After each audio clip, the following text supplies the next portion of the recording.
പിണറായി വിജയൻ എന്ന മുൻ മുഖ്യമന്ത്രി തന്നെ പറഞ്ഞു, എന്തിനാണ് നിങ്ങൾക്ക് തിടുക്കം, നിങ്ങൾക്ക് സുപ്രീം കോടതിയുടെ വിധി വരുന്നത് വരെ എന്തുകൊണ്ട് കാത്തുനിന്നുകൂടാ എന്നുള്ളതാണ്. ആ ചോദ്യം എന്തുകൊണ്ടാണ് നമ്മളിപ്പോൾ UDF ഭാഗത്ത് നിന്ന് കേൾക്കാതെ പോകും? അദ്ദേഹവും വർഗീയവാദിയാണെന്നാണ് യഥാർത്ഥത്തിൽ വി ഡി സതീശൻ പറയുന്നത്. ഇവിടെ മുഖ്യമന്ത്രിയുടെ മുമ്പിൽ എല്ലാ രേഖകളും ഉണ്ടാവും. മുഖ്യമന്ത്രി എന്ന് പറയുമ്പോൾ വി ഡി സതീശൻ എന്ന് പറയുന്ന ഒരാളല്ലല്ലോ.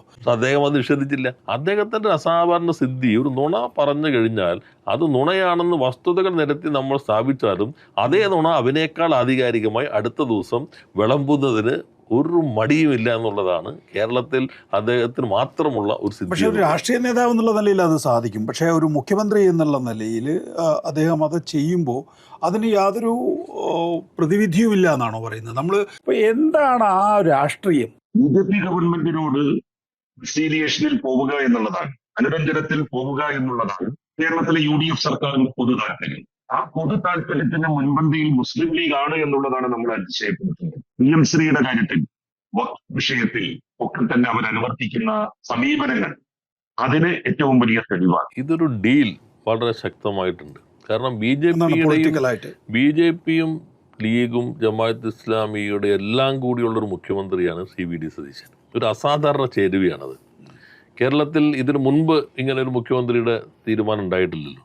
അപ്പൊ ഇവരുടെ എല്ലാം തൃപ്തിപ്പെടുത്തുന്ന ഒരാളാണ് ഇന്ന് ഇതിലിരിക്കുന്നത്. ഭരിക്കുമ്പോൾ ആ കപടമായ മതേതര കുപ്പായം അവരണിയും. P. രാജീവ്, മുൻ നിയമമന്ത്രി, മുൻ ഉന്നത വിദ്യാഭ്യാസ മന്ത്രി ഡോക്ടർ KT ജലീൽ എന്നിവരാണ് നമ്മോടൊപ്പം ഉള്ളത്. ആദ്യം ശ്രീ P. രാജീവ്, ഒന്ന്, PM ശ്രീയുമായി മുന്നോട്ട് പോകാൻ തീരുമാനിച്ചു. 2, ലേബർ കോഡുമായി മുന്നോട്ട് പോകാൻ തീരുമാനിച്ചു. 3, വീടുകൾക്ക്, പാവപ്പെട്ടവർക്ക് വെച്ചു കൊടുക്കുന്ന വീടുകൾക്ക് ലോഗോ വെക്കാനുള്ള തീരുമാനം, സന്നദ്ധത തദ്ദേശ മന്ത്രി അറിയിച്ചു.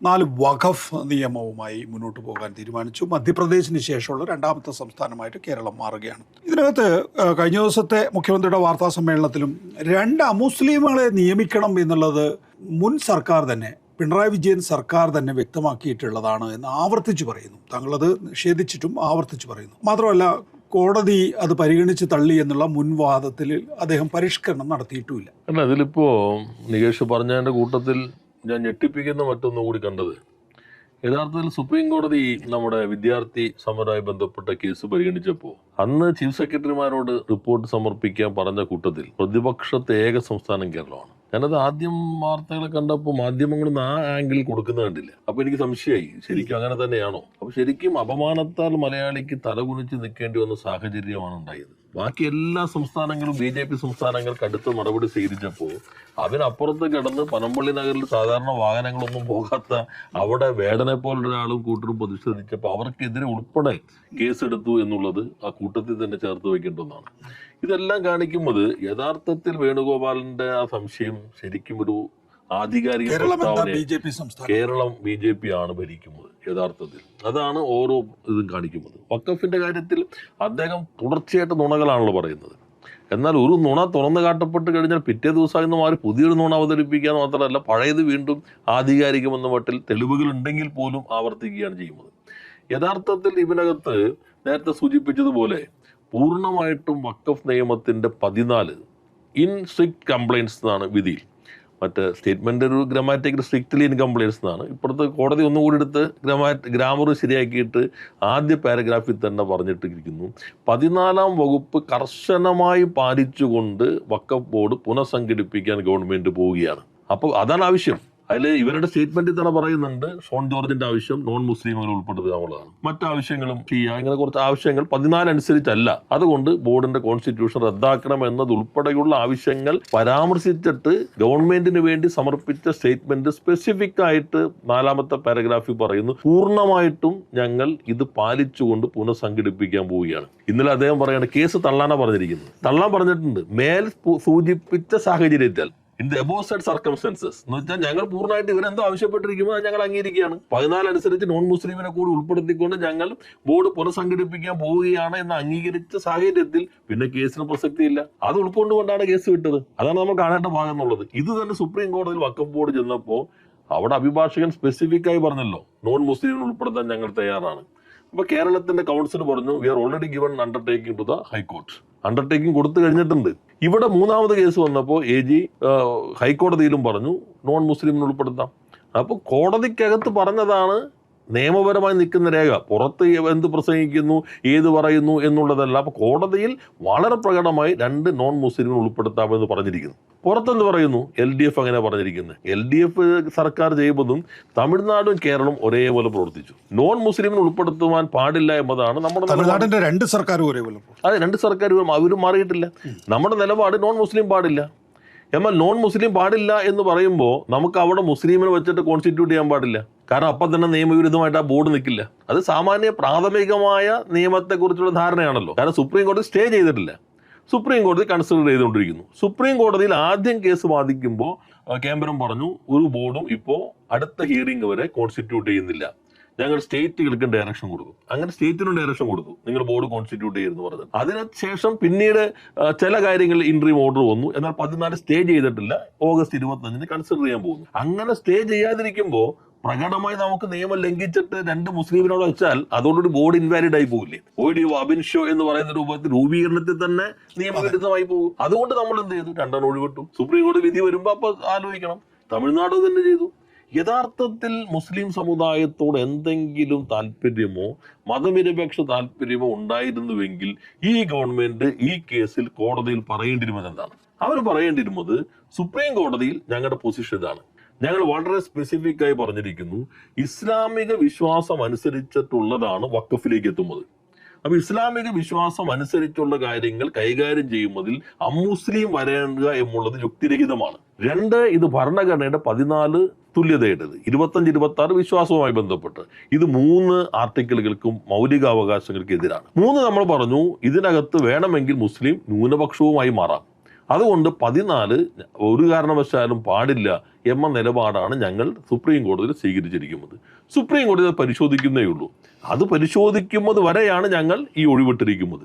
സുപ്രീം കോടതി അന്തിമ വിധി വരുന്നത് വരെ, അത് പിന്നെ ലോ ഓഫ് ദ ലാൻഡാണ്, അന്തിമ വിധി വരുന്നത് വരെ സ്റ്റാറ്റസ് കോ തുടരാൻ അനുവദിക്കണമെന്നായിരുന്നില്ലേ കേരളം പറയേണ്ടിയിരുന്നു? ഡോക്ടർ KT ജലീൽ, സ്വാഭാവികമായും മുഖ്യമന്ത്രി അങ്ങനെ പറയും എന്നാണ് നമ്മൾ കരുതിയതെങ്കിൽ മുഖ്യമന്ത്രിയെ സംബന്ധിച്ചിടത്തോളം ഇക്കാര്യത്തിലൊരു തിടുക്കമുണ്ട് എന്ന് തോന്നിപ്പിക്കുന്ന രീതിയിലുള്ള പരാമർശങ്ങളാണ് നേരത്തെ പി രാജീവ് ചൂണ്ടിക്കാണിച്ചതുപോലെ നൽകി. അതിനേക്കാൾ അത്ഭുതപ്പെടുത്തുന്നത് പാണക്കാട് തങ്ങളുടേതാണ്, മുസ്ലിം ലീഗ് സംസ്ഥാന അധ്യക്ഷന്റേതാണ്.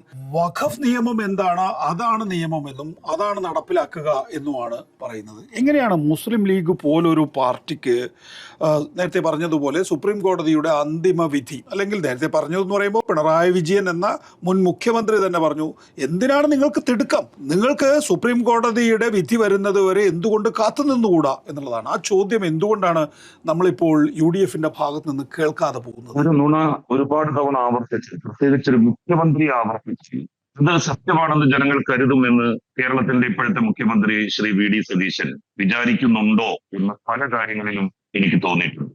ഒരു മുഖ്യമന്ത്രി ഒരിക്കലും ഇങ്ങനെ ഒരു സത്യം അല്ലാത്തത് സത്യമാണ് എന്ന് പറഞ്ഞ് പറയില്ലല്ലോ എന്നല്ലേ സാമാന്യ ജനങ്ങളൊക്കെ വിചാരിക്കില്ല. ആ വിചാരത്തെയാണ് അതിസമർത്ഥമായി മുഖ്യമന്ത്രി ഇപ്പോൾ ഉപയോഗിച്ചുകൊണ്ടിരിക്കുന്നത്.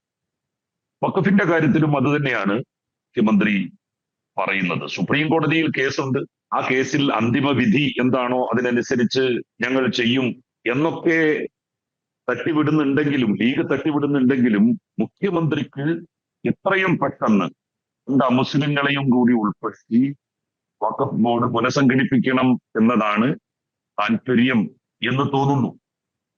കാരണം അദ്ദേഹം ചില സമയങ്ങളിൽ ചില ആളുകൾക്ക് കൊടുത്ത വാക്ക് പൂർത്തിയാക്കണമെങ്കിൽ, അദ്ദേഹത്തിന് അത് എന്തെങ്കിലും എവിടെയെങ്കിലും എത്തിക്കണം എന്നുണ്ടെങ്കിൽ വഖഫ് ബോർഡ് കയ്യിൽ വേണം എന്ന് അദ്ദേഹം ചിന്തിക്കുന്നുണ്ടോ എന്ന് ഞാൻ സംശയിക്കുന്നുണ്ട്. അതുപോലെ തന്നെ മുസ്ലിം ലീഗിന് നിലവിലുള്ള വഖഫ് ബോർഡ് എങ്ങനെയെങ്കിലും ഇല്ലാതാക്കണം. അതിന് ചില കാരണങ്ങൾ പ്രത്യേകമായിട്ടുണ്ട്. ഒന്ന്, ഒരുപാട് സ്വത്തുക്കൾ അന്യാധീനപ്പെട്ടു പോകുമെന്ന് നമ്മൾ കരുതിയിരുന്ന സ്വത്തുക്കൾ കഴിഞ്ഞ 10 വർഷത്തിനിടയിൽ നമ്മുടെ വഖഫ് ബോർഡ് തിരിച്ചു പിടിച്ചുകൊണ്ടിരിക്കുകയാണ്. പല കേസുകളും മുസ്ലിം ലീഗിന്റെ നേതാക്കന്മാരുമായി ബന്ധപ്പെട്ടുമുണ്ട്. അവരൊക്കെ തന്നെ ഈ നഷ്ടപ്പെട്ട ഭൂമി, വഖഫ് ബോർഡ് പിടിച്ചെടുത്ത ഭൂമി അവരവരുദ്ദേശിക്കുന്ന സംഘടനകൾക്ക് വീണ്ടും പതിച്ചു നൽകാനുള്ള തീരുമാനം പുതിയ വഖഫ് ബോർഡിനെ കൊണ്ട് എടുപ്പിക്കാൻ കാത്തു നിൽക്കുകയാണ്. കേരളത്തിലെ കണ്ണായ പട്ടണങ്ങളിൽ മുഴുവൻ വഖഫ് ബോർഡിന് കോടിക്കണക്കിന് രൂപയുടെ വിലമതിക്കുന്ന സ്വത്തുക്കളുണ്ട്, കെട്ടിടങ്ങളുണ്ട്. അതൊക്കെ തന്നെ പഴയ, വളരെ വളരെ പഴയ റെന്റിന്, വാടകക്ക് 100 രൂപ, 1000 രൂപ, അങ്ങനെയുള്ളതിന് വലിയ പ്രമാണിമാരായിട്ടുള്ള ലീഗിന്റെ ആളുകൾ കൈവശം വെച്ചുകൊണ്ടിരിക്കുകയാണ്. നമ്മളുടെ വഖഫ് ബോർഡ് ഒരു തീരുമാനമെടുത്തത് ഇങ്ങനെ വളരെ കാലം മുമ്പ് കൊടുത്തിട്ടുള്ള പഴയ വാടകയ്ക്ക് നൽകിയിട്ടുള്ള അത് മുഴുവൻ റദ്ദ് ചെയ്യണം, എന്നിട്ട് പുതിയതായിട്ട് എല്ലാ വഖഫ് ബിൽഡിങ്ങുകളും സ്വത്തുക്കളും റീടെൻഡർ ചെയ്യണം എന്ന് തീരുമാനിച്ചു. ഇതിന്റെ അടിസ്ഥാനത്തിൽ പുത്തൻപള്ളിയിൽ നമ്മൾ റീടെൻഡർ ചെയ്തു. വളരെ വലിയ വാടകക്കാണ് അത് പിന്നീട് പോയത്. പഴയ വാടക കൊടുത്തിരുന്ന ആളുകൾ തന്നെ ആ ടെൻഡറുകളിൽ പങ്കെടുത്തു, അത് അവർ അംഗീകരിച്ചു. ഈ വഖഫ് ബോർഡിനെ എങ്ങനെയെങ്കിലും ദുർബലമാക്കണം. അതിനുവേണ്ടിയാണ് ഞങ്ങൾ 2 അമുസ്ലിങ്ങളെ ചേർത്താണെങ്കിലും വഖഫ് ബോർഡ് പുനഃസംഘടിപ്പിക്കണം, നിലവിലുള്ള വഖഫ് ബോർഡിനെ പിരിച്ചുവിടാൻ ഞങ്ങൾക്ക് അധികാരം തന്നാൽ മതി എന്നുള്ള നിലയിൽ പറയുന്നത്. പക്ഷെ ഇവിടെ അങ്ങനെയല്ലല്ലോ ഡോക്ടർ കെ ടി ജലീൽ. 2 അമുസ്ലിങ്ങളെ വെച്ചിട്ടാണെങ്കിലും വഖഫ് ബോർഡിനെ പുനഃസംഘടിപ്പിക്കണം എന്നുള്ളത് ശരിയാണ്. ഈ താങ്കൾ നേരത്തെ ചൂണ്ടിക്കാണിച്ചിട്ടുള്ള വഖഫ് സ്വത്തുക്കൾ ലീഗ് കൈവശം വെച്ചിട്ടുണ്ട്, അത് സുരക്ഷിതമാക്കാൻ വേണ്ടിയാണെന്ന് പറയാം. ഇവിടെ പക്ഷേ നേരത്തെ ശ്രീ പി രാജീവ് വ്യക്തമാക്കിയിട്ടുള്ള പല കാര്യങ്ങൾ, PM ശ്രീയുടെ കാര്യത്തിനകത്ത്, അതുപോലെ തന്നെ ദുർബല വിഭാഗങ്ങൾക്കുള്ള വീടിന് കേന്ദ്ര സർക്കാരിൻ്റെ ലോഗോ വെക്കുന്ന വിഷയത്തിൽ, വഖഫ് നിയമത്തിനകത്ത്, ഇതൊക്കെയും ഒരു പൊതു കാഴ്ചപ്പാട് വ്യക്തല്ലേ? അതായത് മാത്രമല്ല, തദ്ദേശ മന്ത്രി KM ഷാജി പറഞ്ഞത് ഞങ്ങൾ ഏറ്റുമുട്ടലിന് ഇല്ല എന്നാണ്. നോക്കൂ, കഴിഞ്ഞ 10 വർഷം എങ്ങനെയാണ് ഇടതുപക്ഷ ജനാധിപത്യ മുന്നണി ഭരിച്ച ഘട്ടത്തിൽ കേരള സർക്കാരിനെ ഞെരുക്കി, അല്ലെങ്കിൽ ഒരു BJP ഇതര സർക്കാരിനെ ഞെരുക്കുന്നത് എന്നെ സംബന്ധിച്ചൊരു പാഠപുസ്തകമായിരുന്നു കേരള സർക്കാരുകൾ എന്ന് പറയുന്നത്, 2 സർക്കാരുകൾ എന്ന് പറയുന്നത്. എന്നിട്ടും ഇനി എന്താ ഒരു പുതിയൊരു പാഠം അവർക്ക് ആവശ്യം? വ്യത്യസ്തങ്ങളായിട്ടുള്ള കോൺഗ്രസ് സർക്കാരുകളുടെ കാര്യത്തിനകത്തുള്ള അനുഭവം അവരുടെ മുന്നിലില്ലേ? അപ്പോൾ എന്താണ് ആ രാഷ്ട്രീയം? BJP ഗവൺമെന്റിനോട് കൺസീലിയേഷനിൽ പോവുക എന്നുള്ളതാണ്, അനുരഞ്ജനത്തിൽ പോവുക എന്നുള്ളതാണ് കേരളത്തിലെ UDF സർക്കാരിന്റെ പൊതു താല്പര്യം. ആ പൊതു താല്പര്യത്തിന്റെ മുൻപന്തിയിൽ മുസ്ലിം ലീഗ് ആണ് എന്നുള്ളതാണ് നമ്മൾ അതിശയപ്പെടുത്തുന്നത്. PM ശ്രീയുടെ കാര്യത്തിൽ, വഖഫ് വിഷയത്തിൽ ഒക്കെ തന്നെ അവർ അനുവർത്തിക്കുന്ന സമീപനങ്ങൾ അതിന് ഏറ്റവും വലിയ തെളിവാണ്. ഞാൻ ബലമായി സംശയിക്കുന്നത് മുസ്ലിം ലീഗിന്റെ പല നേതാക്കന്മാർക്കെതിരെയും മുസ്ലിം ലീഗിന്റെ ചില സ്ഥാപനങ്ങൾക്കെതിരെയും ED നടത്തിക്കൊണ്ടിരിക്കുന്ന അന്വേഷണങ്ങൾക്ക് തടയിടണമെങ്കിൽ ഗവൺമെന്റുമായി ഒരു ഏറ്റുമുട്ടലിന് പോകാതെ മാറി നിൽക്കണമെന്നുള്ള സന്ദേശം കേന്ദ്ര സർക്കാരിൽ നിന്ന് ലീഗിന്റെ നേതാക്കന്മാർക്ക് ലഭിച്ചിട്ടുണ്ടോ എന്ന് ന്യായമായിട്ടും സംശയിക്കേണ്ടതായിട്ടാണ് ഇരിക്കുന്നത്. നിങ്ങൾക്കറിയാം, മുമ്പ് വഖഫ് ബോർഡിൽ PSC മുഖേന മുസ്ലിം സമുദായത്തിൽ നിന്ന് തന്നെയുള്ള വളരെ എഫിഷ്യന്റ് ആയിട്ടുള്ള ആളുകളെ ഉൾപ്പെടുത്താം എന്ന് പറഞ്ഞ് നമ്മൾ ഒരു നിയമത്തിന് മുതിർന്നപ്പോ അതിനെ ശക്തമായി എതിർത്തവരാണ് മുസ്ലിം ലീഗുകാര്. ആയിരക്കണക്കിന് ആളുകളെ കോഴിക്കോട് കടപ്പുറത്ത് വിളിച്ചുകൂട്ടി PSC മുഖേന ഒരു കാരണവശാലും നിയമനം നടത്തരുത് എന്ന് പറഞ്ഞവരാണ്. എന്നവര് ന്യായം പറഞ്ഞത് എന്താണെന്നറിയാം? മുസ്ലിം പേരുള്ളവരാണെങ്കിലും PSCയിലൂടെ വരുമ്പോ നിരീശ്വരവാദികൾ ഉൾപ്പെടെയുള്ള മുസ്ലിങ്ങൾ അവിടെ ഉദ്യോഗത്തിൽ വരാനുള്ള സാധ്യതയുണ്ട്, അത് വഖഫിന്റെ അടിസ്ഥാന ലക്ഷ്യത്തെ ദുർബലപ്പെടുത്തും എന്ന് പറഞ്ഞുകൊണ്ട് വഖഫ് നിയമനങ്ങൾ PSCയിൽ നിന്നുള്ള മുസ്ലിം കാൻഡിഡേറ്റ്സിന് മാത്രമായി നമ്മൾ റിസർവ് ചെയ്ത ഘട്ടത്തിൽ ഇതിനെ എതിർത്തുകൊണ്ട് പറഞ്ഞതാണ്. അതേ മുസ്ലിം ലീഗാണ് ഇപ്പൊ പറയുന്നത് 2 അമുസ്ലിം അംഗങ്ങളെ ഞങ്ങൾ ഉൾപ്പെടുത്തി ബോർഡ് പുനഃസംഘടിപ്പിക്കാമെന്ന്.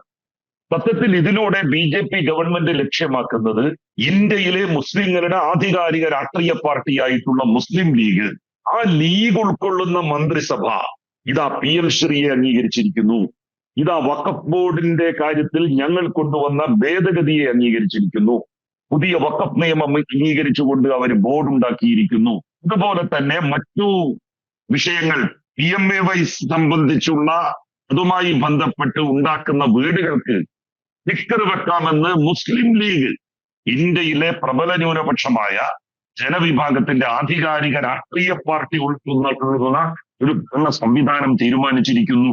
അതുകൊണ്ട് നിങ്ങൾക്ക് എന്ത് ഇത്ര വിഷമം എന്ന് ഇതിനെ എതിർക്കുന്ന മറ്റു സംസ്ഥാനങ്ങളോട് ചോദിക്കാൻ, മറ്റു മുസ്ലിം സംഘടനകളോട് ചോദിക്കാൻ.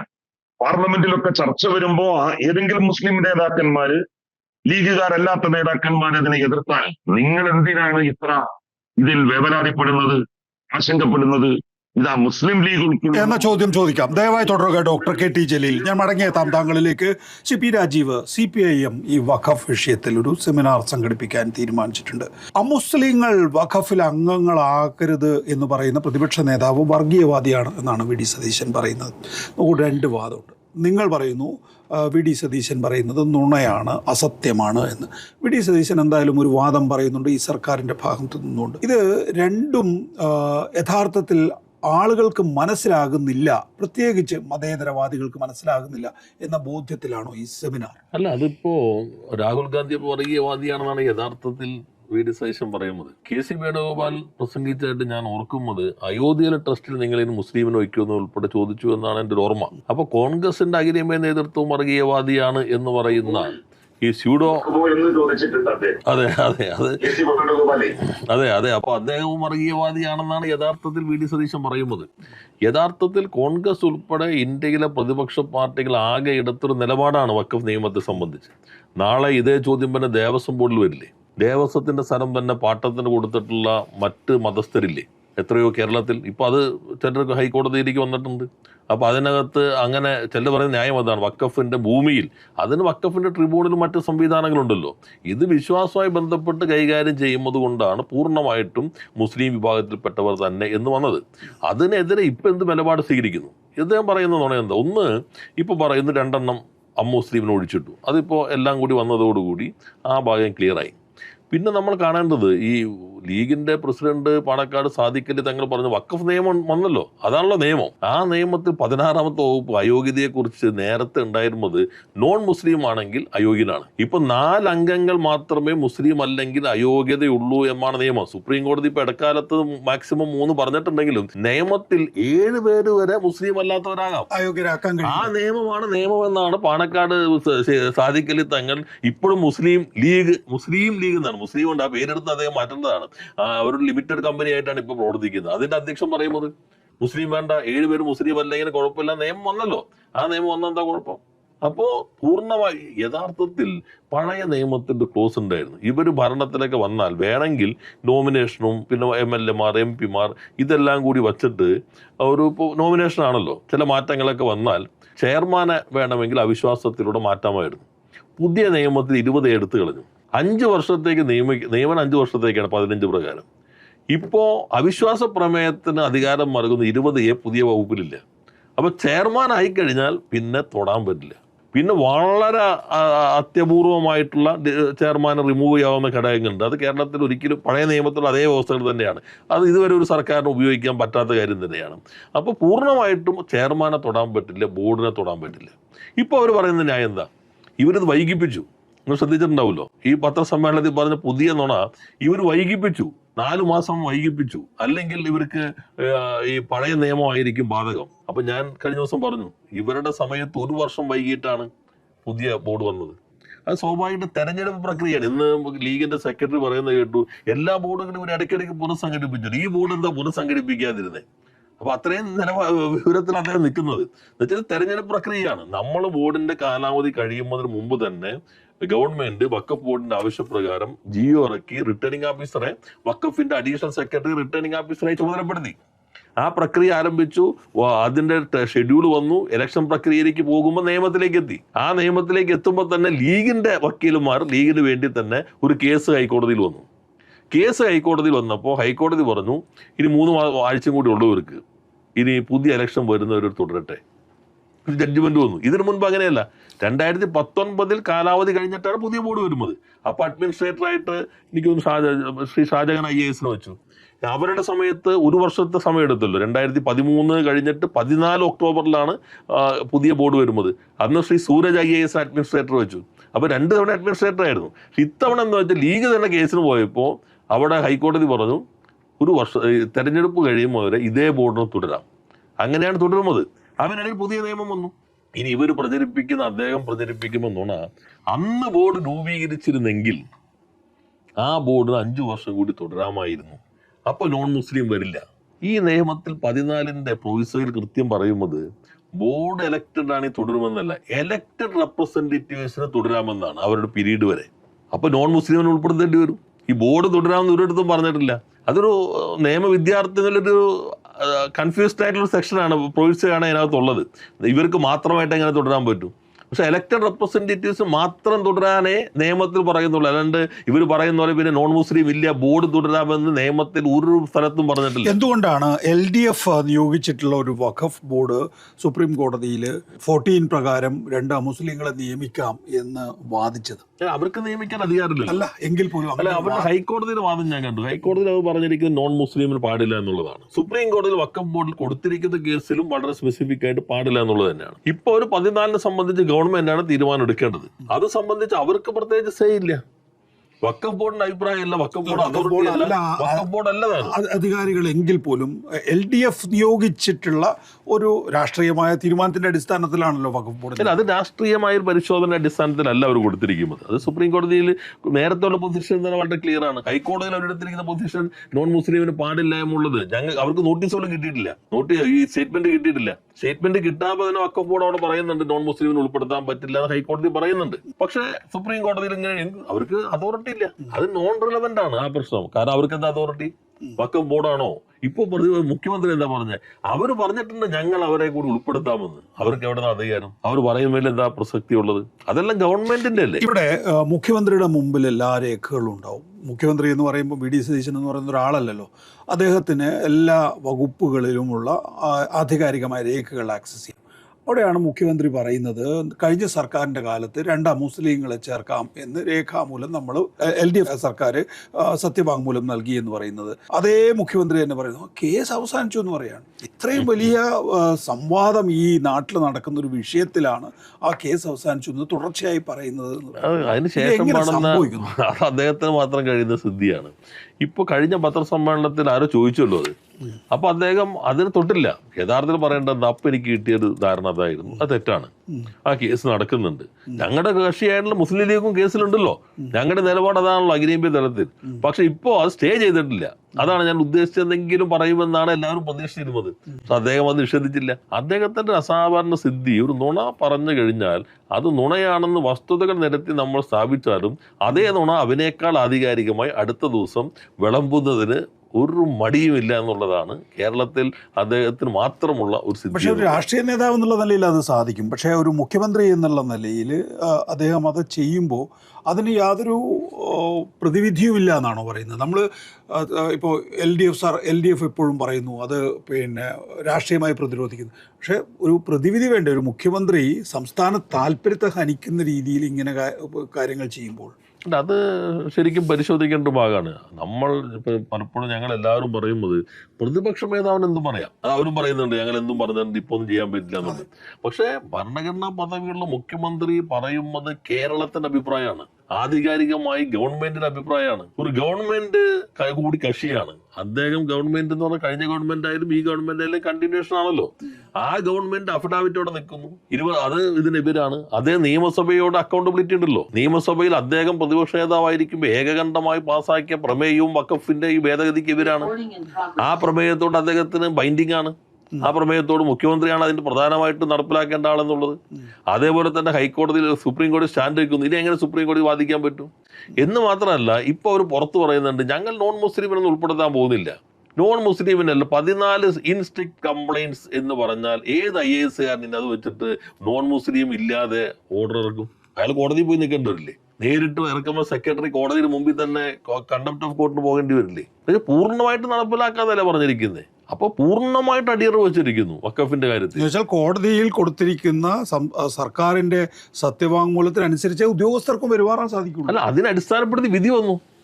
കേസ് തള്ളണം എന്ന് പറയുന്നത് ഞങ്ങൾ എതിർക്കുന്നത് കൊണ്ടല്ല, അവർ ചോദിച്ചെല്ലാം ഞങ്ങൾ അംഗീകരിച്ചിരിക്കുന്നു. പിന്നെ എന്തിനാ വെറുതെ കോടതിയുടെ സമയം കളയണേ? ഇത് തള്ളിക്കൂടെ എന്നതാണ് അദ്ദേഹം പറയുമ്പോൾ തള്ളൽ. അല്ലാതെ ഞങ്ങൾ ഇതിലൂടെ കണ്ടസ്റ്റ് ചെയ്യുന്നു അതുകൊണ്ട് തള്ളണം എന്നുള്ളതല്ല, ഇന്നെന്റെ കാരണം കൊണ്ട് തള്ളണം എന്നുള്ളതല്ല. ഞങ്ങൾ അവർ പറഞ്ഞെല്ലാം അംഗീകരിച്ചിരിക്കുന്നു. പിന്നെ എന്തിനാ വെറുതെ കേസ് കൊടുത്ത സമയം? വഖഫ് ബോർഡ് കൂടി ഉള്ളതുകൊണ്ടാണ് ഈ ഇത് വരുന്നത്. അല്ലെങ്കിൽ നേരെ ഇപ്പോഴും കേസ് തള്ളിയല്ലോ. ഡോക്ടർ KT ജലീൽ, ബാബറി മസ്ജിദിന്റെ തകർച്ച 1948 മുതലുള്ള ചരിത്രം നമുക്ക് രേഖകളായിട്ടുണ്ട്. അവസാനം PV നരസിംഹറാവു പ്രധാനമന്ത്രിയായിരിക്കുന്ന ഘട്ടത്തിലാണ് അവിടെ പട്ടാളത്തെ അയക്കാൻ തീരുമാനിക്കാതിരിക്കുന്നു. BJPയുടെ വാക്ക്, RSSന്റെ വാക്ക് കേൾക്കുന്നു, താഴികക്കുടങ്ങൾ തകരുന്നു. കോൺഗ്രസിന്റെ ഭരണകാലഘട്ടത്തിൽ ഉണ്ടായിട്ടുള്ള കാര്യങ്ങളാണ് അവയെങ്കിൽ ഇപ്പോൾ BJPയുടെ ഭരണകാലത്ത് കോൺഗ്രസിൻ്റെയും UDFിൻ്റെ ആകെയും സമീപനമാണ് യഥാർത്ഥത്തിൽ ഇപ്പോൾ വഖഫ് ബോർഡ്. ബാബറി മസ്ജിദ് ഒരു പള്ളിയാണെങ്കിൽ ഇപ്പോൾ വഖഫ് ബോർഡിൻ്റെ കീഴിൽ പള്ളികളുണ്ട്, പള്ളിയുടെ സ്വത്തുക്കളുണ്ട്, അതുപോലെ തന്നെ നിരവധിയായിട്ടുള്ള മറ്റ് കാര്യങ്ങളുണ്ട്. അപ്പോൾ ഈ ബാബറി മസ്ജിദ് തകർക്കുന്നതിനപ്പുറത്തേക്ക് ഇപ്പോൾ ഈ വഖഫ് ബോർഡിലെ നിയമനങ്ങളിലൂടെ, വഖഫ് ബോർഡ് പുനഃസംഘടിപ്പിക്കുന്നതിലൂടെ മുസ്ലിം സമുദായത്തെ ബാധിക്കുന്ന വിഷയമായിട്ട് അത് മാറാൻ സാധ്യതയുണ്ടോ? തീർച്ചയായും ഇന്ത്യയിൽ ആകമാനം ഇതൊരു വലിയ സംഘർഷത്തിലേക്ക് പോകാനാണ് എല്ലാ സാധ്യതകളും. കാരണം ഭേദഗതിയിൽ പറയുന്നത് വഖഫ് സ്വത്തുക്കളുമായിട്ട് വല്ല ഡിസ്പ്യൂട്ടുകൾ ഉണ്ടായാൽ അതിൽ അന്തിമ തീരുമാനമെടുക്കേണ്ടത് ഇക്കാലം അത്രയും വഖഫ് ട്രിബ്യൂണലായിരുന്നു. ഇനി എന്തെങ്കിലും തരത്തിലുള്ള ഒരു ഡിസ്പ്യൂട്ട്, അഭിപ്രായ വ്യത്യാസം വഖഫ് സ്വത്തുമായി ബന്ധപ്പെട്ട് ഏതെങ്കിലും കക്ഷികളോ ഏതെങ്കിലും ട്രസ്റ്റുകളോ കൊടുത്താൽ ജില്ലാ കളക്ടർക്കാണ് പിന്നീട് ആ സ്വത്തിന്റെ കൈകാര്യകർത്തൃത്വം വരുന്നത്. സാധാരണഗതിയിൽ വഖഫ് സ്വത്തിന് മേൽ ഡിസ്പ്യൂട്ട് ഉണ്ടായാൽ ആ ഡിസ്പ്യൂട്ടിനൊരു പരിഹാരം കാണുന്നത് വരെ ഇത് വഖഫ് സ്വത്തായിട്ട് നിലനിർത്തുകയാണ് പതിവ്. എന്നാൽ പുതിയ നിയമത്തിൽ പറയുന്നത് ഇത് ജില്ലാ കളക്ടർക്ക്, ജില്ലാ ഭരണകൂടത്തിന് ഏറ്റെടുക്കാം. ഡിസ്പ്യൂട്ടിൽ അന്തിമ വിധി വരുന്നത് വരെ അത് പൂർണ്ണമായും കളക്ടറുടെ നിയന്ത്രണത്തിലായിരിക്കും എന്നാണ്. ഇത് ഇന്ത്യയിലെ പല ആരാധനാലയങ്ങൾക്കെതിരെയും പല വഖഫ് സ്വത്തുക്കൾക്കെതിരെയും അവകാശവാദങ്ങൾ ഉന്നയിക്കാനും കേസുകൾ കോടതിയിൽ കൊണ്ടുവരാനും ബന്ധപ്പെട്ട കക്ഷികൾക്ക് അവസരം നൽകുകയാണ്. ഇതിലൂടെ ചരിത്രപ്രധാനമായിട്ടുള്ള പല മസ്ജിദുകളും പല പ്രധാനപ്പെട്ട സ്ഥലങ്ങളും വഖഫ് ബോർഡിന് അല്ലെങ്കിൽ വഖഫ് സ്വത്തുക്കളുടെ പട്ടികയിൽ നിന്ന് എന്നേക്കുമായി പ്രത്യക്ഷമാകുന്ന സാഹചര്യം ഉണ്ടാകും. ഇപ്പൊ ഉത്തരേന്ത്യയിലൊക്കെ സർക്കാരും വഖഫ് ബോർഡുകളും തമ്മിൽ തർക്കങ്ങൾ നിലനിൽക്കുന്നുണ്ട്. അവിടെയൊക്കെ തന്നെ സർക്കാരിന് വളരെ എളുപ്പത്തിൽ വഖഫ് ഭൂമി ഏറ്റെടുക്കുവാനുള്ള നിയമ സാധുതയാണ് ഈ നിയമത്തിലൂടെ നൽകപ്പെട്ടിരിക്കുന്നത്. നിങ്ങൾ ശ്രദ്ധിച്ചോ എന്നെനിക്കറിയില്ല, കാലമത്രയും നമ്മളുടെ രാജ്യത്ത് വർഗീയ കലാപങ്ങൾ ഉണ്ടാകുമ്പോൾ മസ്ജിദുകൾക്ക് നേരെ ആക്രമണങ്ങൾ ഉണ്ടാകാറുണ്ട്, പള്ളികൾ ആക്രമിക്കപ്പെടാറുണ്ട്, ഒക്കെ സംഭവിക്കാറുണ്ട്. പക്ഷെ ഈ സർക്കാർ വന്നതിന് ശേഷം അവിടെ നിന്ന് വിട്ട് സൂഫി വര്യന്മാരുടെ ദർഗകൾ, ഖബർ ഇടങ്ങൾ, മക്ബറകൾ തല്ലിപ്പൊളിക്കുകയും അവ കുത്തിപ്പിളർത്തി ഈ സ്കെൽട്ടൻസ് ഒക്കെ പുറത്തിടുകയും ചെയ്യുന്ന സാഹചര്യങ്ങൾ വരെ ഉണ്ടായിക്കൊണ്ടിരിക്കുകയാണ്. പ്രത്യേകിച്ച് ഈ സാഹചര്യത്തിൽ ബാബരി മസ്ജിദിന്റെ പശ്ചാത്തലത്തിൽ നമ്മൾ അന്ന് കരുതിയത് ഇത് ബാബരി മസ്ജിദുമായി ബന്ധപ്പെട്ട് മാത്രമേ ഈ പ്രശ്നം ഉണ്ടാവുകയുള്ളൂ എന്നുള്ളതാണ്. അതുകൊണ്ടാണ് അക്കാര്യത്തിൽ ഒരു സൗഹാർദ്ദപരമായിട്ടുള്ള നിലപാട് അയോധ്യ മസ്ജിദ് കമ്മിറ്റി എടുത്താൽ കുഴപ്പമില്ല എന്നുള്ളൊരു മാനസികാവസ്ഥ പലർക്കും വന്നത്. പക്ഷേ ബാബരി മസ്ജിദ് പ്രശ്നത്തിൽ പരിഹാരമുണ്ടായി. ഇന്ന് ബാബരി മസ്ജിദ് നിലകൊള്ളുന്ന സ്ഥലത്ത് നിന്ന് കുറെ ദൂരെയാണെങ്കിലും 5 ഏക്കർ സ്ഥലം പള്ളി പണിയാൻ വേണ്ടി നൽകി. അപ്പോഴൊക്കെ നമ്മൾ വിചാരിച്ചിരുന്നത് ഇതോടുകൂടി ഈ ഒരു പ്രശ്നം അവസാനിച്ചു, ഈ അധ്യായം തീർന്നു എന്നാണ്. പക്ഷേ ഈ വഖഫ് ഭേദഗതി നിയമം BJP സർക്കാർ കൊണ്ടുവന്നിരിക്കുന്നത് ഒരുപാട് വഖഫ് സ്വത്തുക്കളും പുരാതന മസ്ജിദുകളും ഖബർസ്ഥാനുകളും മക്ബറകളും വരെ അടിച്ച് തകർത്ത് സർക്കാരിന്റെയും മറ്റു ട്രസ്റ്റുകളുടേതുമൊക്കെ ആക്കി മാറ്റാനുള്ള ശ്രമത്തിന്റെ ഭാഗമാണ്. ഇതിനെ ആ അർത്ഥത്തിൽ തന്നെ നമ്മൾ കണ്ടുപോകണം. അവസാന നിമിഷം വരെയും ഇക്കാര്യത്തിൽ ഫൈറ്റാണ് വേണ്ടത്. സുപ്രീം കോടതി തള്ളിയാലും സുപ്രീം കോടതിയിൽ പിന്നെ റിവ്യൂ പെറ്റീഷൻ നൽകാൻ സാധ്യതയുണ്ടോ എന്നുള്ളതിനെ സംബന്ധിച്ച് പരിശോധിക്കണം നമ്മൾ. അവസാന നിമിഷം വരെയും ഫൈറ്റ് ചെയ്ത് മുന്നോട്ട് പോകേണ്ട ഒരു സ്ഥിതിയാണ് വഖഫ് ഭേദഗതി ബില്ലുമായി ബന്ധപ്പെട്ട് നമ്മളുടെ മുന്നിൽ നിൽക്കുന്നത്. സാഹചര്യത്തിലാണ് മുസ്ലിം ലീഗ് പറയുന്നത്, ലാഘവത്തോടു കൂടിയാണ് അവർ പറയുന്നത്, ഞങ്ങൾ 2 ആളുകളെ ചേർത്തോളാം, ഞങ്ങൾക്ക് പ്രശ്നമില്ല. എങ്കിൽ മുസ്ലിം ലീഗ് കേരളത്തിൽ ഒരു പക്ഷേ സംഭവിക്കില്ല എന്നൊന്നും നമുക്ക് പറയാൻ വേണ്ടി പറ്റില്ല. ഇവിടെ ഏതെങ്കിലും ഒരു സ്വത്തിനുമേൽ ആരെങ്കിലും അവകാശവാദം ഉന്നയിച്ചാൽ, ഏതെങ്കിലും സംഘടനകൾ അവകാശവാദം ഉന്നയിച്ചാൽ, ഇപ്പോ ഈ പറയുന്ന വക്കീല് തന്നെ, നമ്മളുടെ PC ജോർജിന്റെ മകൻ തന്നെ ഏതെങ്കിലും ഒരു വഖഫ് സ്വത്തുമായി ബന്ധപ്പെട്ട് അവകാശവാദം ഉന്നയിച്ചാൽ ആ സ്ഥലം അല്ലെങ്കിൽ ആ പള്ളി ജില്ലാ കളക്ടറുടെ നേരിട്ടുള്ള നിയന്ത്രണത്തിൽ വരും.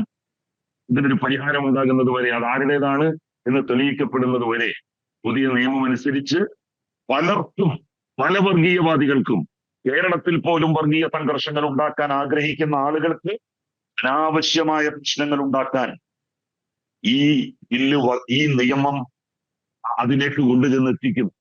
ഇത് സാമാന്യ സമാധാന അന്തരീക്ഷം നിലനിൽക്കുന്ന നമ്മുടെ സംസ്ഥാനത്ത് പോലും സംഘർഷങ്ങൾക്ക് വഴിവെക്കും എന്നാണ് അത് മനസ്സിലാക്കുന്നത്. പി രാജീവ്, ദേവസ്വം വിഷയങ്ങളിൽ ഹിന്ദു MLA-മാർക്ക് മാത്രം ഇടപെടാൻ കഴിയുന്ന രീതിയിലുള്ള ഒരു ജനാധിപത്യ സംവിധാനമാണ് നമ്മുടെ നാട്ടിലുള്ളത്. വഖഫിൽ അമുസ്ലിങ്ങൾ അംഗങ്ങളായി വരും എന്നൊക്കെ അല്പകാലം മുമ്പായിരുന്നു ആരെങ്കിലും പറയുന്നത്. നമുക്ക് ആർക്കും വിശ്വസിക്കാൻ കഴിയുന്ന കാര്യമല്ല. അപ്പോൾ ഇന്ന് വഖഫിൽ 2 അമുസ്ലിങ്ങളെ നിയോഗിക്കാം എന്ന് UDF തത്വത്തിൽ സമ്മതിക്കുകയും മുസ്ലിം ലീഗ് അത് ആധികാരികമായി അംഗീകരിക്കുകയും ചെയ്തിരിക്കുന്നതാണ്. നാളെ ഇത് മറ്റ് ന്യൂനപക്ഷ വിഭാഗങ്ങളിലേക്ക് വ്യാപിക്കില്ലേ? വരാം, എല്ലായിടത്തേക്കും വരാം. യഥാർത്ഥത്തിൽ നാം കാണേണ്ടത് ഇതൊരു ഡീൽ വളരെ ശക്തമായിട്ടുണ്ട്. കാരണം BJPയും ലീഗും ജമാഅത്ത് ഇസ്ലാമിയുടെ എല്ലാം കൂടിയുള്ളൊരു മുഖ്യമന്ത്രിയാണ് CVD സതീശൻ. ഒരു അസാധാരണ ചേരുവയാണത്. കേരളത്തിൽ ഇതിനു മുൻപ് ഇങ്ങനെ ഒരു മുഖ്യമന്ത്രിയുടെ തീരുമാനം ഉണ്ടായിട്ടില്ലല്ലോ. അപ്പോൾ ഇവരുടെ എല്ലാം തൃപ്തിപ്പെടുത്തുന്ന ഒരാളാണ് ഇന്ന് ഇതിലിരിക്കുന്നത്. ഇപ്പോൾ ഇനി വേണമെങ്കിൽ വില പേശാം. നിങ്ങൾ കോൺഗ്രസുമായിട്ട് ചിലപ്പോൾ ഇനി ഭാവിയിലും മുഖ്യമന്ത്രി തർക്കങ്ങൾ ഈ ടൈമിൽ തന്നെ വരാനിടയുള്ളപ്പോൾ ഞാൻ എൻ്റെ കൂടെ അങ്ങോട്ട് പോകാം എന്ന് ചില സ്ഥലങ്ങളിൽ മണിപ്പൂരെല്ലാം നേരെ ഓർമ്മയുണ്ടല്ലോ. ചില അരുണാചൽ പ്രദേശിൽ എന്താ സംഭവിച്ചത്, വീരൻ സിംഗ് എവിടെ നിന്ന് വന്നു, പല മുഖ്യമന്ത്രിമാരും നേരെ ആസാമിൽ തന്നെ നമ്മുടെ ഓർമ്മയുണ്ടല്ലോ. പല മുഖ്യമന്ത്രിമാരും നേരിട്ട് തന്നെ BJPയിലേക്ക് ആളുകളെയും കൊണ്ടുപോയ അനുഭവം നമ്മുടെ മുൻപിലില്ലേ. അപ്പോൾ അത്തരത്തിൽ വേണമെങ്കിൽ നിങ്ങൾ എന്നെ മാറ്റിയാൽ ഞാനിത് അങ്ങോട്ട് പോകും, എൻ്റെ കൂടെ ആളുണ്ട് അങ്ങോട്ട് പോകാൻ എന്ന് വേണമെങ്കിൽ പറയാവുന്ന മട്ടിലേക്ക് വരെ ഒരു ധാരണയിലേക്കാണ് ഇപ്പോൾ ഈ കാര്യങ്ങൾ വേണമെങ്കിൽ നമുക്ക് വ്യാഖ്യാനിച്ചെടുക്കാവുന്നത്. ഇവിടെ നമുക്ക് പൂർണ്ണമായിട്ടും BJPക്ക് വിധേയമായിരിക്കും. നേരത്തെ പറഞ്ഞതിൽ തന്നെ ഇപ്പോൾ എത്രയോ കാര്യങ്ങൾ പറയാനുണ്ട്, നമുക്ക് സമയമില്ലാത്തതുകൊണ്ടാണ്. 2 വൈസ് ചാൻസലർമാരെ നേരെ നിയമിച്ചല്ലോ BJPയുമായി ബന്ധമുള്ള ആളുകൾ. മർമ്മരം പോലെ ചെറിയ ഒരു പ്രതികരണമെങ്കിലും ഈ എല്ലാ ദിവസവും ബുധനാഴ്ച നടത്തുന്ന ഈ നുണപ്രഖ്യാപനങ്ങൾക്കിടയിൽ ചേർക്കാൻ പറ്റുമോ? ഞങ്ങൾ ആലോചിച്ചിട്ടില്ല, തെറ്റാണ്, അത് ചെയ്ത് തെറ്റാണ് എന്ന് ഒരു ചെറിയ പരാമർശം കേരളത്തിന്റെ മുഖ്യമന്ത്രി ഉണ്ടായില്ലല്ലോ. ഇപ്പൊ അക്കാദമിക സമിതികളെല്ലാം പുനഃസംഘടിപ്പിക്കല്ലേ, ഒരു ചെറിയ പരാമർശം മുഖ്യമന്ത്രി ഉണ്ടായോ? ഞങ്ങൾ ഗുസ്തി പിടിക്കാനില്ല എന്ന് അദ്ദേഹത്തിന് വേണ്ടി ഉന്നത വിദ്യാഭ്യാസ വകുപ്പ് മന്ത്രി പറഞ്ഞു എന്നതിൻ്റെ അർത്ഥം ഉന്നത വിദ്യാഭ്യാസത്തെ പൂർണ്ണമായിട്ടും അവർക്ക് വിട്ടുകൊടുക്കാൻ ഞങ്ങൾക്ക് മടിയില്ല, ഞങ്ങളുടെ കാര്യങ്ങൾ നടന്നു പോകണമെന്നേ ഉള്ളൂ. വഖഫ് ശരിക്കും ഇവിടെ ബഹുമാനായ ശ്രീ ജലീൽ അദ്ദേഹം വഖഫും കൂടി കൈകാര്യം ചെയ്തിരുന്ന ആളാണ് നേരത്തെ. അതിൽ അദ്ദേഹം പ്രോപ്പർട്ടി സംബന്ധിച്ച് പറഞ്ഞു, അത് വേണമെങ്കിൽ വർഗീയ കലാപങ്ങളിലേക്ക് എത്തിക്കാമെന്ന അപകടത്തിലുള്ള ഒരു സൂചനകൾ നൽകി. ഏറ്റവും പ്രധാനം വഖഫ് എന്നുള്ളത് എന്നെക്കാൾ അധികമായിട്ട് അദ്ദേഹത്തിന് അറിയാം. ഇസ്ലാമിക മതവിശ്വാസവുമായി ബന്ധപ്പെട്ടിട്ടാണല്ലോ ഈ വഖഫിലേക്ക് വരുന്നത്. അത് പൂർണ്ണമായിട്ട് അമുസ്ലിം കൈകാര്യം ചെയ്താൽ ഞങ്ങൾക്കൊരു വിരോധമില്ല. ഇപ്പോൾ സുപ്രീം കോടതി വിധിച്ച പിന്നെ നമുക്ക് കാര്യം ചെയ്യാനില്ല, നമ്മുടെ നീതിപീഠങ്ങൾ എങ്ങനെയാണ് ഇതൊക്കെ വിധി എഴുതുക എന്ന് പറയാൻ കഴിയില്ല. പക്ഷെ ഇപ്പോൾ സുപ്രീം കോടതിയെ പരിശോധിച്ചുകൊണ്ടിരിക്കുമ്പോൾ തന്നെ ഞങ്ങളിതാ റെഡി, ഞങ്ങൾ വെച്ചേക്കാം എന്ന് സീനിയർ എൻഗേജ്മെന്റ് കൊടുത്തിട്ട് സുപ്രീം കോടതിയിൽ വാദിക്കുക എന്ന് പറഞ്ഞാൽ അതിൻ്റെ അർത്ഥം എന്താ? അപ്പോൾ സങ്കുചിതമായ ചില താല്പര്യങ്ങളുണ്ട്, പിന്നെ പലതരത്തിലുള്ള സമ്മർദ്ദങ്ങൾക്ക് വിധേയമാകുന്നു. കേരളത്തിൽ ഇപ്പോൾ 3 പേരുണ്ടെങ്കിൽ സുരേന്ദ്രൻ 30 പറഞ്ഞെങ്കിൽ 30-35 പറഞ്ഞെങ്കിൽ 3 പേരുള്ളപ്പോൾ തന്നെ ഒരു BJP ഭരണം എന്നതിലേക്ക് കാര്യങ്ങൾ എത്തിക്കൊണ്ടിരിക്കുന്നു. അതിൽ അത്ഭുതപ്പെടുത്തുന്നത് ലീഗിന് വന്നിട്ടുള്ള ഈ അസാധാരണമായ പരിവർത്തനമാണ്. അത് അത്ഭുതപ്പെടേണ്ടതില്ല. നേരത്തെ ബാബറി പള്ളി തകർത്തപ്പോൾ മന്ത്രിയായിട്ടിരിക്കാൻ മടിയില്ലാതിരുന്ന ആളുകളാണല്ലോ, അവരുടെ ഭാഗമായി മുന്നണിയുടെ ഭാഗമായി തന്നെയാണല്ലോ അവർ തുടർന്നു കൊണ്ടുപോയിരുന്നത്. അപ്പോൾ അവരിപ്പോൾ മുസ്ലിം സമുദായത്തിനകത്ത് ഞാൻ മനസ്സിലാക്കുന്നത് അവർ തിരിച്ചറിയും. കാരണം ആ വിഭാഗം ഇതുപോലൊരു വഞ്ചന മുസ്ലിം സമുദായത്തോട് കാണിച്ച ഒരു ഘട്ടം കേരളത്തിൽ ഉണ്ടായിട്ടുണ്ടോ? ഇതുപോലൊരു കടുത്ത വഞ്ചന ഇസ്ലാമിക മതവിശ്വാസവുമായി കൈകാര്യം ചെയ്യുന്നത് അമുസ്ലിമിന് വിട്ടുകൊടുക്കാൻ ഞങ്ങൾക്ക് മടിയില്ല എന്ന് ലീഗിന്റെ പ്രസിഡന്റ് ഉൾപ്പെടെ ആ നിയമമാണ് ഇപ്പോഴത്തെ നിയമമെന്നും ആ നിയമം സുപ്രീം കോടതി പരിശോധിച്ചിരിക്കുമ്പോൾ തന്നെ അതെല്ലാം തള്ളിപ്പോയി, ഇനി ഇത് ബൈൻഡിങ് ആണ് എന്നൊരു മുഖ്യമന്ത്രി അവരാണെന്ന് അദ്ദേഹത്തെ മുഖ്യമന്ത്രിയാക്കുന്നതിൽ പ്രധാനപ്പെട്ട പങ്ക് വഹിച്ചെന്നാണല്ലോ എന്ന് പറയുന്നത്. അപ്പൊ അങ്ങനെയുള്ള ഒരു സ്ഥിതിയിലേക്ക് കേരളം എത്തിയിരിക്കുന്നു. യഥാർത്ഥത്തിൽ ശ്രീ സതീശന്റെ ചോദ്യം കേരളത്തിൽ പ്രസക്തമാണ്. എന്തായി കേരളത്തിൽ ഇപ്പോൾ നടക്കുന്നത്? അതാണ് അദ്ദേഹം ആവർത്തിക്കുന്നത്. ആ ചോദ്യം ഏറെ പ്രസക്തമാണ്. ശരിക്കും ആരാണ് കേരളം ഭരിക്കുന്നത്? എന്തെങ്കിലും നിയന്ത്രണം കോൺഗ്രസിന്റെ അഖിലേന്ത്യാ നേതൃത്വത്തിന് കേരളത്തിലെ ഗവൺമെന്റിനുണ്ടോ? ഏതെങ്കിലും തരത്തിലുള്ള നിയന്ത്രണം? പൂർണ്ണമായിട്ടും BJP. എന്തുകൊണ്ട് തെലങ്കാനയിൽ കുട്ടികൾക്ക് അവരെ കേസെടുത്തില്ല? എന്തുകൊണ്ട് ആന്ധ്രയിൽ സെൻട്രൽ യൂണിവേഴ്സിറ്റിയിലെല്ലാം എന്തെല്ലാം പ്രക്ഷോഭം നടന്നു? കർണാടക ഫ്രീഡം സ്ക്വയറിൽ ആയിരക്കണക്കിന് കുട്ടികൾ തടിച്ചുകൂടിയില്ലേ? എന്തേ ഒരു കേസും മറ്റു നടപടികളും സുപ്രീം കോടതിയിലേക്ക് വന്നില്ല? എന്തുകൊണ്ട് കേരളം മാത്രം കോൺഗ്രസ് ഭരിക്കുന്ന സംസ്ഥാനം? രാഹുൽ ഗാന്ധി പാർലമെന്റ് പ്രസംഗിക്കുമ്പോൾ അവിടെ നിന്ന് BJPക്കാർ ചോദിക്കല്ലേ, പുറത്ത് RSSന്റെ ആൾ ചോദിക്കല്ലേ നിങ്ങളുടെ സീറ്റ് എടുത്തല്ലോ എന്നുള്ളത്? രാഹുൽ ഗാന്ധിയും KC വേണുഗോപാലിനെയും ഉൾപ്പെടെ പ്രതിസന്ധിയിലാക്കുന്ന രൂപത്തിൽ BJP അനുകൂല നിലപാട് കേരളം സ്വീകരിച്ചില്ലേ? ഇതാണ് നാം കാണേണ്ട ഭാഗം. CPM അക്കാര്യത്തിലൊരു ബോധവൽക്കരണത്തിന് പോവുകയാണോ? കാരണം നമ്മുടെ സമൂഹം അറിയണം, ബോധവൽക്കരണമല്ല, നമ്മുടെ നാടറിയണം എന്തെല്ലാം നുണപ്രചാര വേലകൾ. ശരിക്കും ആരായിരുന്നു ഡീൽ?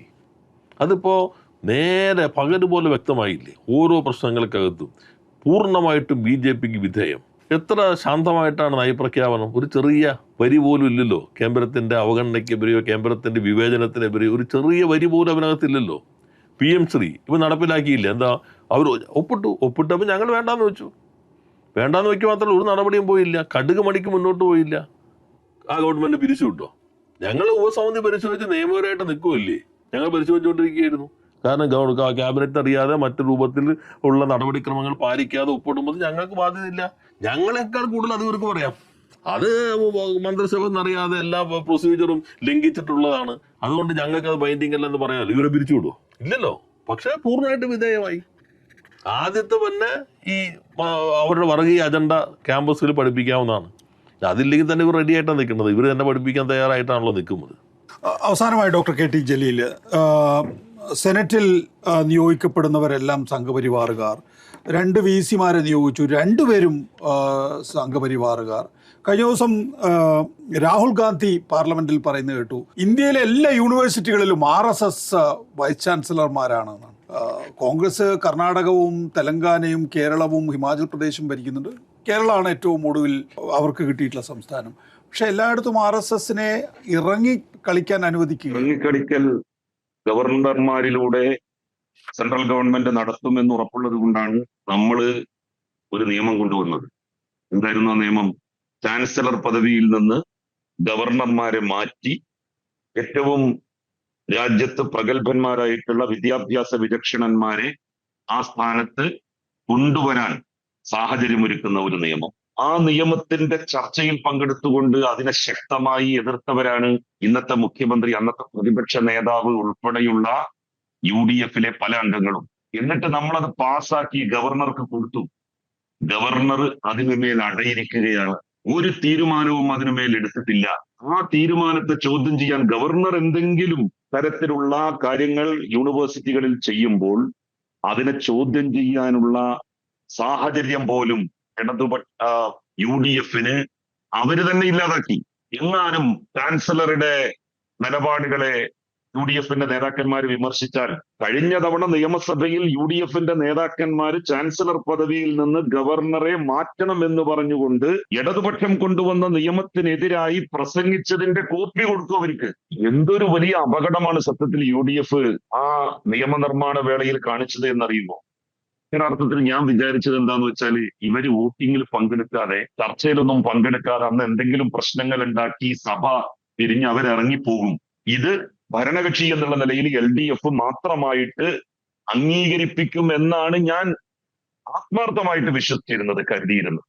പക്ഷെ അത്ഭുതപ്പെടുത്തിക്കൊണ്ട് അവര് ആ ചർച്ചയിൽ മുഴുനീളം പങ്കെടുത്തു എന്ന് മാത്രമല്ല, അതിനെതിരായി വോട്ടും രേഖപ്പെടുത്തി. ഇനി അവർക്ക് എങ്ങനെയാണ് ഗവർണറുടെ ചാൻസലർ പദവി ഉപയോഗിച്ചുകൊണ്ടുള്ള സർവകലാശാലകളിലെ ഇടപെടലിനെ ചോദ്യം ചെയ്യാൻ വേണ്ടി സാധിക്കുക? അക്കാഡമിക് കൗൺസിലുകൾ മുഴുവൻ പുനഃസംഘടിപ്പിക്കുന്നു. ലീഗിന് 1-2 സീറ്റ് കിട്ടിയാൽ മതി, അവരുടെ പ്രശ്നം തീർന്നു.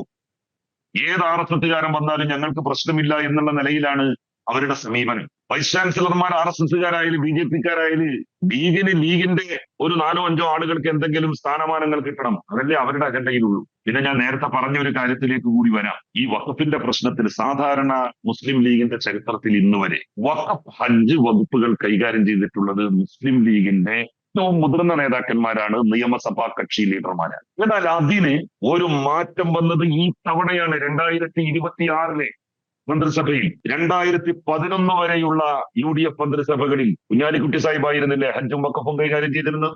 അതിന് മുൻപ് കൈകാര്യം ചെയ്തിരുന്നത് CH മുഹമ്മദ് കോയ സാഹിബായിരുന്നില്ലേ? നഹാസ് സാഹിബായിരുന്നില്ലേ കൈകാര്യം ചെയ്തിരുന്നത്? മുസ്ലിം ലീഗിന്റെ ഏറ്റവും മുതിർന്ന നേതാക്കന്മാരാണ് ഹജ്ജും വഖഫും കൈകാര്യം ചെയ്തിരുന്നത്. എന്നാൽ 2026 അത് N ഷംസുദ്ദീൻ എന്ന് പറയുന്ന മുസ്ലിം ലീഗിന്റെ മന്ത്രിമാരിലെ കുറച്ചുകൂടി പിന്നിലുള്ള ഒരാൾക്കാണ് കൊടുത്തത്. എന്താണ് അതിന്റെ കാരണം? അതിൽ നിന്ന് തന്നെ വ്യക്തമാണ്, വഖഫുമായി ബന്ധപ്പെട്ട് വരാൻ പോകുന്ന പല കാര്യങ്ങളിലും സമുദായത്തിന് വിരുദ്ധമായിട്ടുള്ള നിലപാടുകൾ സ്വീകരിക്കേണ്ടി വരും. അത് സ്വീകരിക്കുകയാണെങ്കിൽ അപ്രധാനിയായ ഒരാളെ കൊണ്ട് അത് സ്വീകരിപ്പിക്കുക, അതിനുള്ള ഒരു തന്ത്രം എന്നുള്ള നിലയിൽ കൂടിയാണ് PK കുഞ്ഞാലിക്കുട്ടി സാഹിബ് വഖഫും ഹജ്ജും കൈകാര്യം ചെയ്യാതെ അത് ശംസുദ്ദീന് കൊടുത്തത്. സത്യത്തിൽ മുസ്ലിം ലീഗിന് വല്ല താല്പര്യവും ോടോ മുസ്ലിം സമുദായത്തോടോ ഉണ്ടായിരുന്നെങ്കിൽ ഇത്രയധികം വളരെ സങ്കീർണമായ ഒരു സാഹചര്യത്തിൽ വഖഫ് മന്ത്രി ഏറ്റവും ശക്തനായിരിക്കേണ്ട ഒരു ഘട്ടത്തിൽ ആ പദവി ഏറ്റെടുക്കാതെ കുഞ്ഞാലിക്കുട്ടി സാഹിബ് മാറി നിന്നത് എന്തിനാണ് എന്നുള്ളതിന്റെ ഉത്തരവും മുസ്ലിം ലീഗ് നൽകണം. ഇന്നത്തെ നിലയിൽ സംസ്ഥാന മുഖ്യമന്ത്രി ആ കേസ് തീർന്നു എന്നും ലോ ഓഫ് ദ ലാൻഡ് ആയി മാറിക്കഴിഞ്ഞു എന്നും ഇനി അത് നടപ്പാക്കുക മാത്രമേ നിർവാഹമുള്ളൂ എന്ന് പറഞ്ഞു. വഖഫ് നിയമമാണ് മുസ്ലിം ലീഗ് അംഗീകരിക്കുന്നത് എന്ന് പാണക്കാട് സാദിഖ് അലി തങ്ങളും വ്യക്തമാക്കി കഴിഞ്ഞിരിക്കുന്നു. ഇനി കോടതി നടപടികൾ യഥാർത്ഥത്തിൽ അപ്രസക്തമാകുന്നതിൻ്റെ ഉത്തരവാദിത്തം, അതായത് ഇത് സുപ്രീം കോടതി കൂടി അംഗീകരിച്ചു കഴിഞ്ഞാൽ ഇത് ലോ ഓഫ് ദ ലാൻഡ് ആകുന്നതിൻ്റെ ഉത്തരവാദിത്തം നമ്മളൊരു ഡോഗ് വിസിൽ കൊടുത്താൽ നമ്മൾ എന്തിനാണ് ചില കാര്യങ്ങൾ പറയുന്നത്, അതൊരു ഡോഗ് വിസിലായി മാറുകയാണ് ചെയ്യുന്നത്. അത് ചിലപ്പോൾ ജുഡീഷ്യറിയെയോ അല്ലെങ്കിൽ ചിലപ്പോൾ കേന്ദ്ര സർക്കാരിനെയോ അറിയിക്കാൻ കൂടി വേണ്ടിയായിരിക്കും. ഈ യഥാർത്ഥത്തിൽ വഖഫ് നിയമം പ്രാബല്യത്തിൽ വന്നാൽ അതിൽ രണ്ട് അമുസ്ലിങ്ങൾ അല്ലെങ്കിൽ അമുസ്ലിങ്ങൾ അതിൽ ചേർക്കപ്പെട്ടാൽ അതിൻ്റെ ഉത്തരവാദിത്തം ആർക്കാണ് ഡോക്ടർ ജലീൽ? മുസ്ലിം ലീഗിന് തന്നെയാണ്. ലീഗ് ഇതിനോട് നിയമപരമായി വിധേയപ്പെടുകയല്ല ചെയ്യേണ്ടത്. നിയമം പലതുമുണ്ട്. ആ നിയമങ്ങളോടൊക്കെ മുസ്ലിം ലീഗ് വിധേയപ്പെട്ട് നിൽക്കുമോ? പൗരത്വവുമായി ബന്ധപ്പെട്ട പ്രശ്നം നിയമമായിട്ട് വന്നിട്ടുണ്ടല്ലോ. അതുമായി ബന്ധപ്പെട്ട് ഇനി നമ്മളുടെ നാട്ടിൽ നടക്കാൻ പോകുന്ന പ്രക്ഷോഭങ്ങൾ, ആ പ്രക്ഷോഭങ്ങളെയൊക്കെ മുസ്ലിം ലീഗ് തള്ളിപ്പറയാനാണോ ആഗ്രഹിക്കുന്നത്? അതുപോലെ ആ നിയമത്തിനെതിരായി ഇന്ത്യയിലെ ജനങ്ങൾ എങ്ങനെയാണോ, ഇന്ത്യയിലെ മതന്യൂനപക്ഷങ്ങളെ എങ്ങനെയാണോ ലീഗ് സംഘടിപ്പിച്ചത് അല്ലെങ്കിൽ മുസ്ലിം സംഘടനകൾ സംഘടിപ്പിച്ചത്, അതിനേക്കാൾ ശക്തമായ രീതിയിൽ സംഘടിപ്പിക്കേണ്ട ഒരു നിയമ ഭേദഗതിയാണ് ഈ വഖഫ് നിയമ ഭേദഗതി. ഇതിനെ അവരിപ്പോ തന്നെ സുപ്രീം കോടതി എന്താണോ പറയുന്നത് അത് ഞങ്ങൾ കേൾക്കാം എന്ന് പറഞ്ഞ് ലാഘവത്തോടുകൂടി കണ്ടാൽ ഈ രാജ്യത്ത് വലിയ സംഘർഷങ്ങൾക്കും കലാപങ്ങൾക്കും അത് വഴിവെക്കും. അതിന് മുസ്ലിം ലീഗ് മാത്രമായിരിക്കും ഉത്തരവാദി, മറ്റാരും അതിന് ഉത്തരവാദികളാവില്ല. ലീഗിനെ സംബന്ധിച്ചിടത്തോളം രണ്ട് കുപ്പായമാണ് അവർക്ക്. ഭരിക്കുമ്പോ ആ കപടമായ മതേതര കുപ്പായം അവരണിയും, പ്രതിപക്ഷത്തിരിക്കുമ്പോൾ തനി വർഗീയ കുപ്പായം അവരണിയും. രണ്ട് കുപ്പായം തുന്നിച്ചു വെച്ചാണ് മുസ്ലിം ലീഗിന്റെ നേതാക്കന്മാര് ഇരിക്കുന്നത് ലീഗ് ഓഫീസിൽ. ഭരിക്കുന്ന സമയത്ത് മതേതരത്വത്തിന്റെ കുപ്പായം എടുത്തണിയും. പ്രശ്നങ്ങളൊന്നും വേണ്ട, സംഘർഷങ്ങൾ വേണ്ട. ഇവരെങ്ങാനും പ്രതിപക്ഷത്തായാലോ എല്ലാം മതപരമായിട്ട് തന്നെ അവർ നോക്കും. മതപരമായതിന്റെ ഭൂതക്കണ്ണാടി വെച്ച് അവർ നിരീക്ഷിച്ച് എല്ലാത്തിനെയും അവർ വർഗീയവൽക്കരിക്കും. ഈ മുസ്ലിം ലീഗിന്റെ കാപട്യമാണ് യഥാർത്ഥത്തിൽ തുറന്നു കാട്ടപ്പെടുന്നത്. ശ്രീ രാജീവ്, അവസാനമായിട്ട് നോക്കൂ, നേരത്തെ നമ്മൾ PM ശ്രീയെ കുറിച്ച് പറഞ്ഞു. അതുപോലെ തന്നെ ഉന്നത വിദ്യാഭ്യാസ മേഖലയിൽ പ്രത്യേകിച്ച് യൂണിവേഴ്സിറ്റികളിൽ VC-മാരെ നിയോഗിക്കുന്നത് RSSകാരാണ് എല്ലാവരും എന്നാണ് കഴിഞ്ഞ ദിവസം പാർലമെന്റിൽ രാഹുൽ ഗാന്ധി. കേരളത്തിലെ കാര്യം എടുത്തു കഴിഞ്ഞാൽ ഇതിലൊരു പാറ്റേൺ വളരെ വ്യക്തമല്ലേ? മുൻ ഗവർണർ ആരിഫ് മുഹമ്മദ് ഖാൻ വൻതോതിൽ, അതായത് തെരുവിൽ യുദ്ധം ചെയ്യുന്ന കാലഘട്ടത്തിൽ പോലും അദ്ദേഹം യൂണിവേഴ്സിറ്റികളിൽ നിയമനം നടത്തിയപ്പോൾ അതിനകത്ത് ലീഗുകാരുണ്ടായിരുന്നു, കോൺഗ്രസ്സുകാരുണ്ടായിരുന്നു, RSSകാരുണ്ടായിരുന്നു എന്നുള്ളതാണ്. അർത്ഥത്തിൽ ഇപ്പോൾ RSSകാരെ വെക്കുമ്പോൾ ലീഗിനോ അല്ലെങ്കിൽ കോൺഗ്രസിനോ പരാതിയില്ല. ഈ പാറ്റേൺ വളരെ ക്ലിയർ അല്ലേ? ഇത് യഥാർത്ഥത്തിൽ നിങ്ങൾക്ക് ജനങ്ങളെ ബോധ്യപ്പെടുത്താൻ കഴിയാത്തതല്ലേ പ്രശ്നം? നേരത്തെ പറഞ്ഞ രാഹുൽ ഗാന്ധി പറഞ്ഞ അതേ കാര്യം BJP എല്ലായിടത്തും ചെയ്യുന്നു എന്ന് രാഹുൽ ഗാന്ധി പാർലമെന്റിൽ പറഞ്ഞത് ഇവിടെ ശ്രീ VD സതീശൻ ചെയ്യുന്നു. എല്ലാ സർവകലാശാല ഒരു അക്ഷരം ഞാൻ മിണ്ടിയിട്ടില്ലല്ലോ. എത്ര പത്രസമ്മേളനം കഴിഞ്ഞു? അത് തെറ്റ് എന്ന് അദ്ദേഹം പറഞ്ഞിട്ടുണ്ടോ? എന്ന് ചാൻസലർ വിളിച്ച യോഗത്തിൽ ഉന്നത വിദ്യാഭ്യാസ സെക്രട്ടറി പങ്കെടുത്തതിന് അദ്ദേഹം പറഞ്ഞ ഉദ്യോഗസ്ഥർ പങ്കെടുത്തപ്പോൾ ഞാൻ പത്രത്തിൽ വായിച്ചിട്ട് അറിഞ്ഞേ. തന്നോട് ചോദിക്കാതെ ഉന്നത ഉദ്യോഗസ്ഥർ എന്തുകൊണ്ട് പോയെന്ന് അവരോട് കടലാസ് കൊടുത്തോ? ഇത് ചാൻസലർക്ക് കീഴിലല്ലല്ലോ മുഖ്യമന്ത്രി. രണ്ട് ഭരണഘടനാ പദവിയാണ്, ഇത് എലക്റ്റഡ് ആണ്. അതിന് കേന്ദ്രത്തിന്റെ നോമിനേറ്റഡ് പദവിയാണ്. ഗവൺമെന്റിന്റെ ഡെമോക്രസിയുടെ ബേസിക് സ്ട്രക്ചറാണ്. ഇവിടെ പൂർണ്ണമായിട്ടും ഈ ഗവൺമെന്റ് BJPക്ക് വേണ്ടി പ്രവർത്തിക്കുന്നു. എന്തിനെയാണോ കേരളം ഇതുവരെ ഒറ്റക്കെട്ടായി പ്രതിരോധിക്കാൻ ശ്രമിച്ചത്, ആ വർഗീയ ശക്തികളുടെ ഒരു നേതാവായി ഇന്നത്തെ കേരളത്തിന്റെ മുഖ്യമന്ത്രിയും മുസ്ലിം ലീഗ് ഉൾപ്പെടെയുള്ള ഈ ഗവൺമെന്റ് മാറിയിരിക്കുന്നു എന്നുള്ളതാണ്. P. രാജീവ്, മുൻ നിയമമന്ത്രി, മുൻ വഖഫ് മന്ത്രിയും ഉന്നത വിദ്യാഭ്യാസ മന്ത്രിയുമായ ഡോക്ടർ KT ജലീൽ, നന്ദി.